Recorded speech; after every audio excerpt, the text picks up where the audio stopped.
My name is Richard Amoa, and I'm the CEO of Mega Gas Services Limited. I'm also the president and Child Safety Education and Protection Initiative, an NGO. I'm also the executive producer Security 247 on radio. So that's a little about me.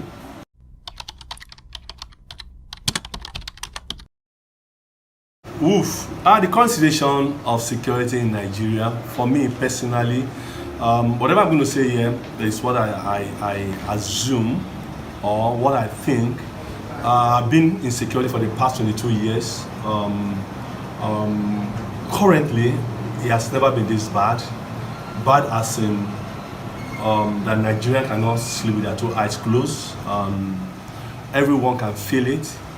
When I started teaching and educating Nigerians on security about 15 years ago on TV and radio, it wasn't this bad. It was more like just trying to get Nigerians to be security conscious. Unfortunately, what we have today has been escalated in the sense that you cannot leave your house to your village, as we discussed right now. Naturally, a lot of my friends and my brothers from the eastern part of Nigeria would have loved to travel, but today it's been something else. So if we want to talk about Nigeria's security situation, it's really bad. But again, it's not as bad as it was 5 years ago, because 5 years ago we were talking about Boko Haram taking charge of some villages and so many things. The banditry tools are there, but when we talk about personal security, I think it is really bad. So we need to understand that. So that is my little take right now. Again, in summarizing what I've just said, security situation in Nigeria is really terrible. And I hope that when all hands are on decks by the government and by people, by citizens, things can be better. But again, this is not to make people paranoid or make people afraid. We can deal with it. We can actually deal with it because we are a growing country, and a country that the inflation rate is 2-digit. We can understand why the insecurity is this much, and a situation where the inequalities and where graduates are not getting jobs, and where the youths who constituted about 60% in this country are not getting employed.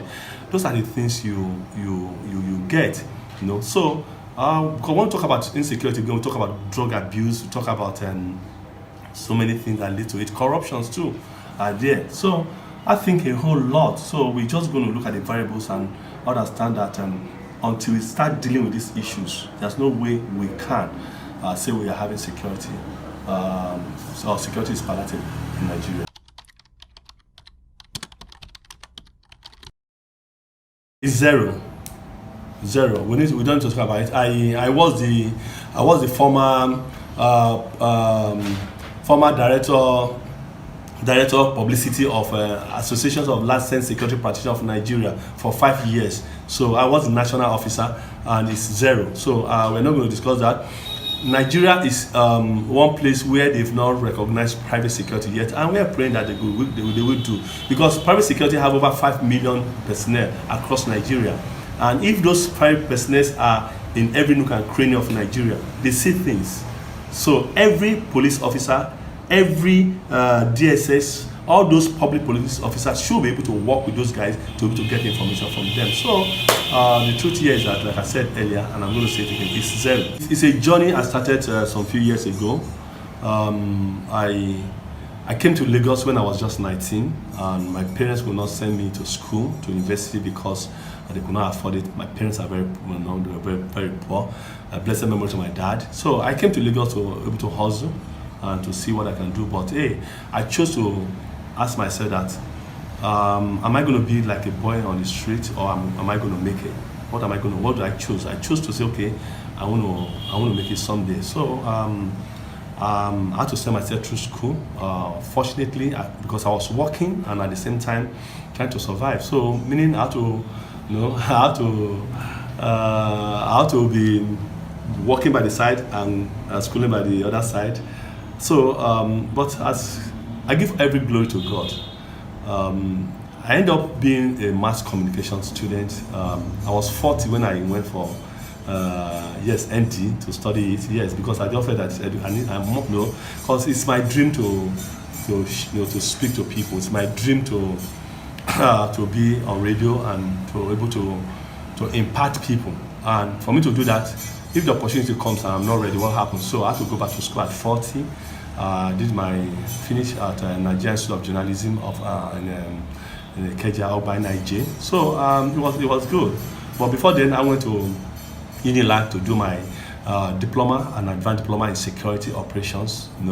I have my license to operate security, private security in Nigeria, and I've been to over 7 or 8 states in America for different courses and for holidays, and I've to UK too to do some courses too. So it was a journey, self journey. I must confess to you, but again, I give all glory to everyone who has been part of my journey. Your boss, Mr. Shinedu, was part of my journey. I still remember as a young man, we were together when we were in our early 20s. So I want to say it's a great opportunity today that we're doing what we're doing, but nothing come easy. So even for the youth out there, I will tell them that life is a process. I didn't start driving the car I'm driving today. Neither did I start living the kind of house I'm living today. It was a process, you understand? So I want to say it was tough, but thank God where we are today. So thank you so much. We're going to take it one by one. Individuals just want to be security conscious. Your question is massive because what individuals can do to protect themselves, first of all, need to be taught. For me, for example, I have advocated the fact that, for example, Lagos State Government has 767-112 where people can call. But again, I advocated the fact that citizens need to be educated on security. They need to know who is following them. They need to understand their environment. They need to know what to do at the right time. A lot of people today, because of challenges, they don't even understand what we call understanding their environment, because they are moved by challenges around them. So a lot of people need to understand. For example, you are in a quiet place or you are in a bus and your gut feeling is telling you that something is wrong. You need to take it. I always tell people that if it doesn't feel right wherever you are, you just need to make a move.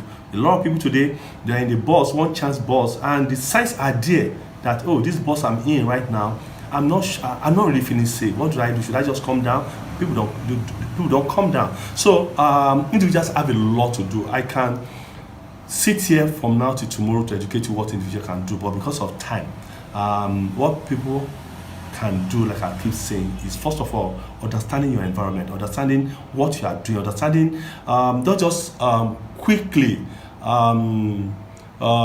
assume that everything is good. For example, you are invited for a job interview, ask question, is it proper? You understand? So there's a lot, like I said. Then when I talk about organizations just need to support government more. Like we said, security hardware are expensive. With the inflation we have today, government alone cannot. For example, you see in Lagos, we have what we call Lagos State Security Trust Fund, which is public-private partnership, where public make donations to government to protect the citizens. So I think a lot of organizations need to support government in terms of finance to get to get the police welfare to opt it. And at the same time, to really do what again? Support in buying equipment. So government, companies have a lot to do. The nation own is massive. For me, the nation just needs to have a political will to do the right thing. For example, we have issue today in Nigeria with the banditries and the farmers, and it's obvious that there's no political will, to stop the banditries. And so when we have a government who can say enough is enough, for example, in Kaduna today, in Zamfara, in Niger State, even close to Abuja, banditry has made that area their stronghold. In a nation that really want to protect her citizens, all Mr. President and the team need to do is to enforce the law. But unfortunately today, it's not like that. So I think we are hoping to see a nation where we see the government will say enough is enough, and that will be it.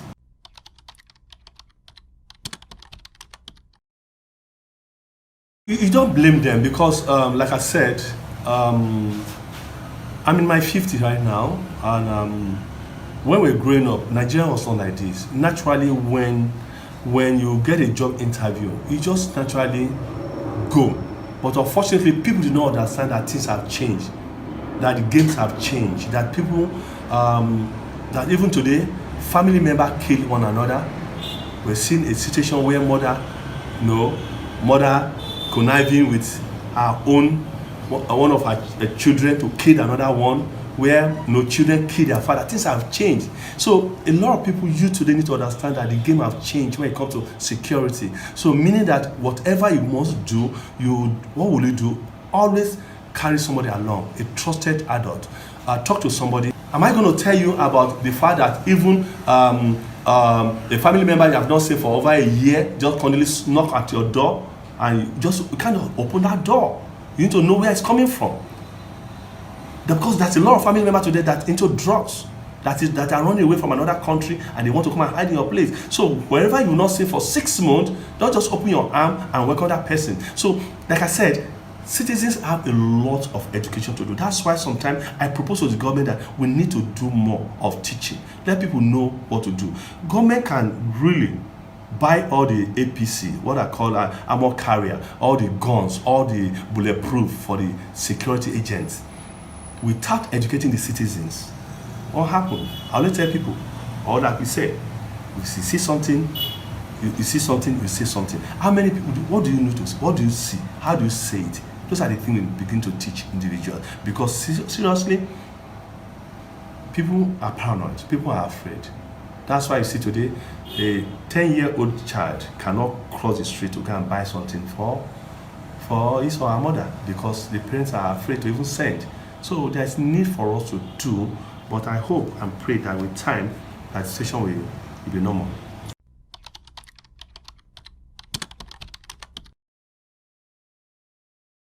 I've said it earlier, and I'm going to say it again. Just if the campaign does not, if you don't belong to the political party running a campaign, you don't need to go there. For me, I don't attend campaign because I know that it's going to be shown on radio. I'm going to read it from different blogs. So what's the essence of doing, of worrying myself? So to me, I just say that if you must go, don't go there and discuss other political party and another political party's campaign. You understand? It's very important. So just be careful. That's just I'm going to advise. People should not just cause trouble unnecessarily. You cannot wear another political party's shirt and slogan to another political party. It's not done anywhere. So if you are not invited, don't go. If it's not a political party, don't go. Allow people to have a choice, their own choices. Everybody must know. Hey, even the devil has his own followers. So I know that Nigeria is going through a situation right now, and the election come 2023 is a do or ma. So you have your candidate, I have my candidate. So people just should accept wherever anybody's candidate that wins election. Hey, that's it. That's what God. Because hey, it's only God that chose this leader. No matter how much we cry, how much we talk, the truth here is that God is the one to give us a leader. So election is a campaign is ongoing. People should just be careful. And don't forget again, I always tell people, the politicians will do all campaign, do everything, and come back together and become friends. You understand? But we, the citizens who are killing ourselves, at the end of the day, what's our result? Nothing. So there is need for people to understand that in Nigeria here, that politics is self-interest. It's not about the people. So people should stop, whatever they think they are doing to impress politicians. No, you don't impress politicians, but of course, at the end of the day, as a youth, you cannot go and marry the daughter of a politician because he knows that we are not rich. You understand? So if I cannot marry the daughter of if my son cannot marry the daughter of a politician, so why the essence of am I killing? Am I getting my son to kill himself for that politician? So I just said. So it's very important for people to know, and I'm really grateful for this interview we are making, because we are putting out a lot of information out there for people to understand what to do.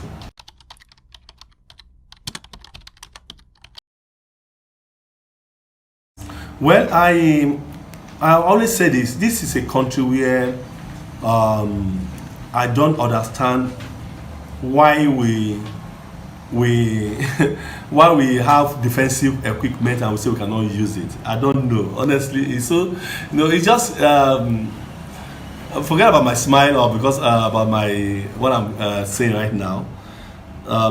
It's just so sad that we have a situation where we have a lot of insecurity, where people have ammunition, and you have simple defensive equipment, and you say you cannot use it. It still baffled me. But I really advise people, especially, you can use defensive equipment like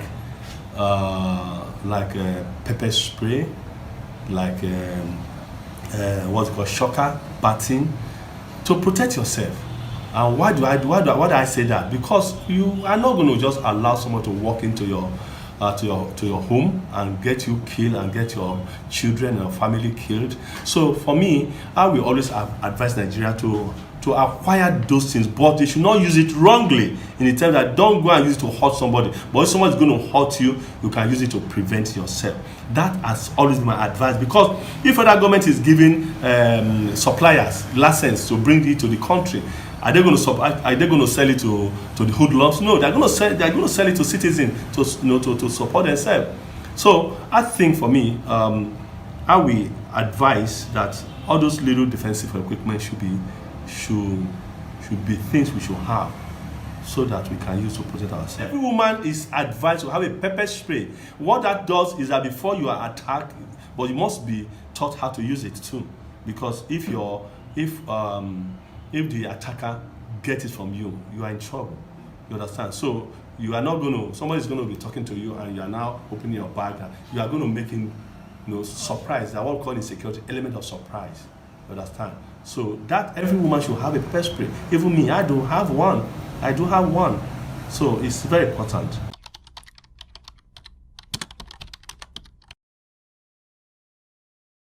There's nothing you can do, sorry. You just need to cooperate with them and make sure that you come out alive. You can't fight, you can't scream, you can't shout. That's why I always tell you that security is proactive, not being reactive. Before you enter that one chance, you should understand. That's why I ask people, don't rush to the bus stop before you enter a bus. Don't rush. Get to the bus stop on time. You see, those one chances, guys, you can actually dictate them.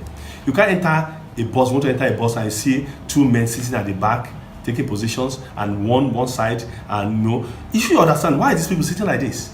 If they're all men and you're a girl, you should understand that I'm not going to enter this bus. Sometimes your spirit tells you, but you don't want to. Like I'll tell you, you see that what we call God feelings. It tells you that this situation here is wrong, but a lot of us don't believe it. You just feel like, God will protect me.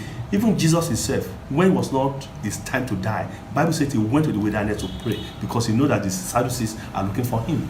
So you see, security starts from the Bible. But a lot of us, because they were too religious, and we think that, God did. Even in churches today are being bombarded, and churches, people are coming, they're being kidnapping in church and mosque, in religious places. So people just need to understand that we are in serious trouble. So we need to protect ourselves. So for me, I always teach people to be proactive, not to be reactive. You see, when you are already in that bus, or you're already with one chance, or to do, to God be the glory. Yeah, Father, in your hand I am. Just protect me. That's just it. You don't fight back, you don't yell, you don't look at face, you just calm down and be praying and be asking. But don't panic. Like I always tell people, once you are caught with all those guys, all you need to do is just relax. They too, they're in a hurry to get what they want to get. But unfortunately, these days, once you are taken away and you are kidnapped, all they want to get is ransom. So it's really a lot of job we need to do, and that's one of the things we are doing here today, because a lot of your viewers, a lot of your listeners, a lot of your readers are going to read, and they're going to learn some of the things to do. My key advice here is that wherever you are going to, wherever you are going to do, take out time. A journey of 1 hour within Lagos, leave home on time, so that you don't board a bus in the wrong place, so that you can board a bus in the right place. So it's very, very important.